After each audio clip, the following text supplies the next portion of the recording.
I have to say that we had a magnificent experience on board the Canadian Empress.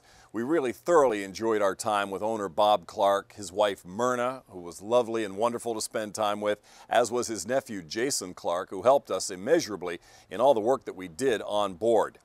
But telling you about that ship is really telling you about the crew itself, because they're the ones that do all the hard work, and they're the ones that made our life easy while we were on board. That's the purser, the cruise director, the first mate, and of course the captain. Now you get a chance to meet all of them. Two men on board spend most of the time caring for the passengers' needs. Cruise director Ted Huber and the purser Chris Hanna. Ted has made it his business to know the details of this river, the history, the geography, the economics. I take a passion in knowing the history of my country and knowing how the relations went between the two provinces, Quebec and Ontario, and of how it interrelated with the United States also. And you can get caught up in a lot of it if you have that, because there's so much just in this area that we have behind us. You can go on for hours about what went on in different periods throughout the course of the river. Well, I'll tell you who can go on for hours in a good way about it is Bob Clark. And so it must be interesting for him to talk to you and for you to talk to him. It has been very interesting. Bob Clark and I have worked quite hand in hand on putting the commentary tapes together. He allowed me to make some significant changes. He allowed me to make new tapes, but there was things that he wanted the story to be told himself, and he has a true love of this river. Well, you're a valuable entity to this company. I know he thinks that, and I know a lot of the people here think that, so I'm sure won't want you to go. That's true, and if he hears this portion of this statement, you can edit it out. If he can find a way to extend my employment a little longer into the end of the season, then maybe I'll consider it. I think there could be a way. It seems to me there could be a way. We caught up with Chris in Brockville in the downtown area, where the amateur hockey player was dreaming of what else? Hockey. Chris, the only thing that would make this job better for you would be if there was an ice rink on the ship, right? That's correct, yeah. That would make it a lot better. But otherwise, you have almost the perfect job. Yeah, I think so. I mean, I work all summer and I have my winters off, so I quite enjoy that. Nothing like it. I ski and play hockey, so it's perfect for me. How did you find your way into this particular company? Well, actually, a number of years ago, I applied to be a bartender on board, and I got that job. I was a bartender for 2 seasons. I left and went and owned my own pub for about 6 years. And the day that my pub closed, I got a phone call from Bob Clark, and he wanted to talk to me. And I went to see him, and lo and behold, here I am. Purser. Were you a lifelong interest in the river guy, or not necessarily headed that direction? Not necessarily in that direction. I've been in hospitality business my whole life, and then being on the river was just a bonus. It was just sort of an added benefit to doing the job. I'd grown up around the water. I grew up in Kingston, and so I love the water, love the river, and just sort of one of those added bonuses that you get. Passengers all complimented Chris and Ted as exceptional crew members, along with Ron Walsh, the first mate. I started in 1968 on tourboats and financed my university, and I've kept up to a captain's paper so that I've filled in and worked for them. And Bob Clark asked me to do some work on here for a couple of seasons.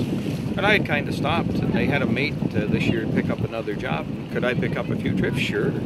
It's great on here. There's a great group. You meet people from all over the world. It's just enjoyable. But is it just picking up a few trips, or is this something you want to do more of than that? Oh, I would do more of it, but I'm being retired and a school teacher. I'm very cautious of stealing a job from somebody who would be making a living from it. So I'm here to help out. If somebody needs a few days off, or a few trips off, or if they're short for part of a season, I'll be in, because it's really enjoyable. I get to see the river down to Quebec City, and I'm an avid ship photographer, so I've got a pile of good pictures when I've been out here. Ron's got the river in his blood. He's an excellent navigator and can step into the captain's chair at a moment's notice.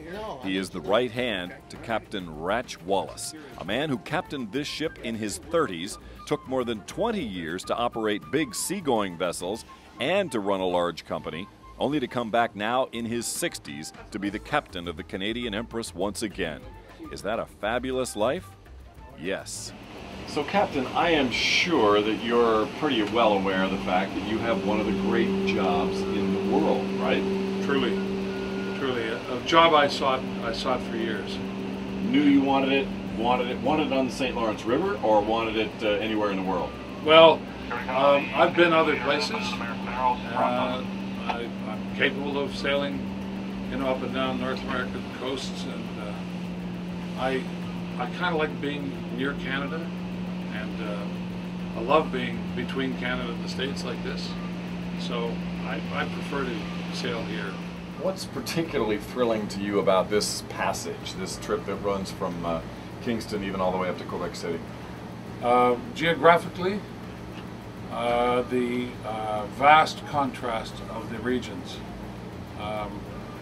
Even here, these are the last of the Thousand Islands, the island part being on our starboard side mainly. And these islands are spectacularly laid out to form these narrows, the Brockville Narrows. But further down the river, and as you have seen today, the narrow passages we go through, further down the river increases, and there's 4 lakes between here and Quebec City that require, people to concentrate on. There's some serious pilotage, coastal work to do in those lakes. There's also all the locks, the major locks of Canada and the U.S. are here. I love seeing all the ships. I've worked on many different kinds of ships, and some of them pass by from time to time. And I also very much like getting to the far end Quebec, which has a whole different range of geographic kind of areas. For me, a thrill is going around Newfoundland in the winter. It's a cold. I like winter jobs. I like ice and snow, and I'm not a skier. I'm a marine winter person. It's ridiculous, but it's true. Well, you're in the right place. Yes, yeah. So you retired once, but you're not going to retire twice. I don't know what I'm going to do. I'm going to do this anyway, and enjoy as I have all season, each day. Part of the enjoyment on St. Lawrence Cruise Lines is the variation within this trip itself. The scenery varies all the time, the speed varies, even the close encounters with other ships provides a thrill.